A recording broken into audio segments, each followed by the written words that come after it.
अध्यक्ष जी, मेरा एक सवाल है कि अभी वर्तमान में भारतीय जनता पार्टी का राज है राजगढ़ जिले में। कांग्रेस थोड़ी सी अकेली सी पड़ गई है।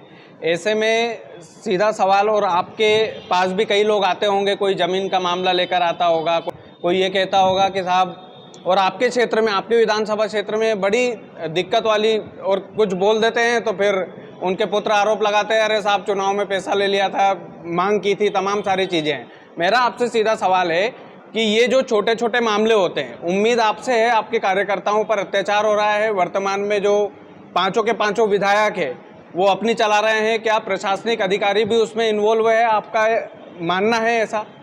देखिए, बिना प्रशासनिक अधिकारी के इन्वॉल्वमेंट के कोई भी भ्रष्टाचार नहीं हो सकता। आपका एक बयान अभी सोशल मीडिया पर वायरल हुआ था कि जिन जिन पर 151 लग रही है, सूद समेत जो है बदला लिया जाएगा। आने वाले समय में जो वर्तमान में राजगढ़ जिले में जो अधिकारी लोग सरकार के इशारे पर काम कर रहे हैं, क्या कांग्रेस उनसे बदला लेगी आने वाले वक्त में? सरकार भ्रष्टाचार के घेरे में है, अब मैं और क्या प्रमाण लाके बताऊं? अध्यक्ष जी, मेरा एक सवाल है कि अभी वर्तमान में भारतीय जनता पार्टी का राज है राजगढ़ जिले में। कांग्रेस थोड़ी सी अकेली सी पड़ गई है।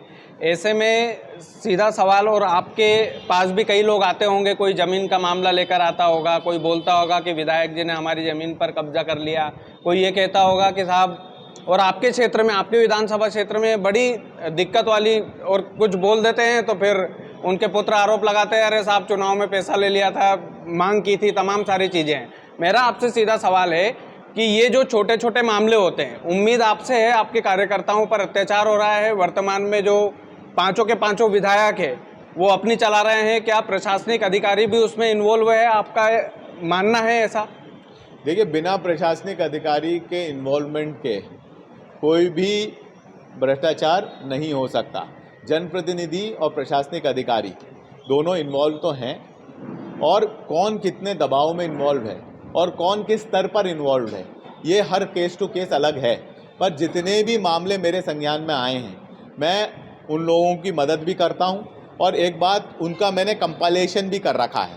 जहां जहां कानून बदलने की आवश्यकता पड़ेगी या कानूनी हस्तक्षेप की आवश्यकता पड़ती है, हम लोग, कांग्रेस पार्टी हर अन्याय के साथ लड़ रही है। राजगढ़ जिले में हर बात पर हम लोग अपनी बात रख रहे हैं और बात भी कर रहे हैं। परंतु जहां कहीं परमिशंस का मामला है, हमारे प्रदेश अध्यक्ष जी भी कह चुके हैं, और ये बात सार्वजनिक रूप से हमारे सारे नेता कह चुके हैं कि अभी ये चाहे जो कर रहे हैं कर लेने दें, इनकी सरकार है, इनकी मनमर्जी है। जहां जहां पर भी न्यायालयीन हस्तक्षेप की आवश्यकता पड़ेगी, वहां न्यायालय के सामने भी गुहार लगाई जा रही है। परंतु जितनी भी भूमि संबंधित परमिशनें हुई हैं, राजगढ़ जिले में ही नहीं, संपूर्ण मध्य प्रदेश में, और उसमें भी खासकर अनुसूचित जाति और अनुसूचित जनजाति के मामलों में जो हुई है, पर लोगों ने ये ज़मीन खरीदी है या ज़मीन हथियाई है, ये केस टू केस डिफरेंट है। पर इसकी जांच व्यापक रूप से कांग्रेस कराएगी जब भी सरकार में आएगी, और ये हमारे कांग्रेस के आगामी 2028 के चुनाव के मैनिफेस्टो का हिस्सा रहेगा। आपका एक बयान अभी सोशल मीडिया पर वायरल हुआ था कि जिन जिन पर 151 लग रही है, सूद समेत जो है बदला लिया जाएगा।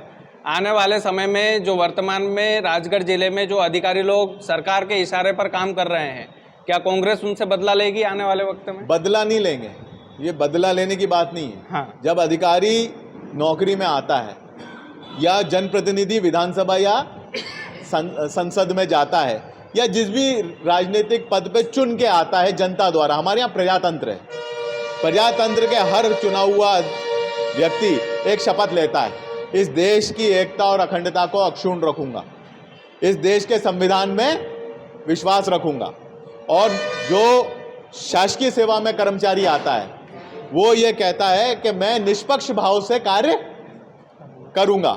ये उनकी शपथ का हिस्सा है। मैं सिर्फ उनको शपथ याद दिलाने का काम कर रहा हूं, और जो शपथ तोड़ेगा वो इस देश का कानून तोड़ेगा। प्रियव्रत सिंह उससे बदला लेने वाला कोई नहीं है, देश का कानून उसको नियत सजा देगा। Thank you sir.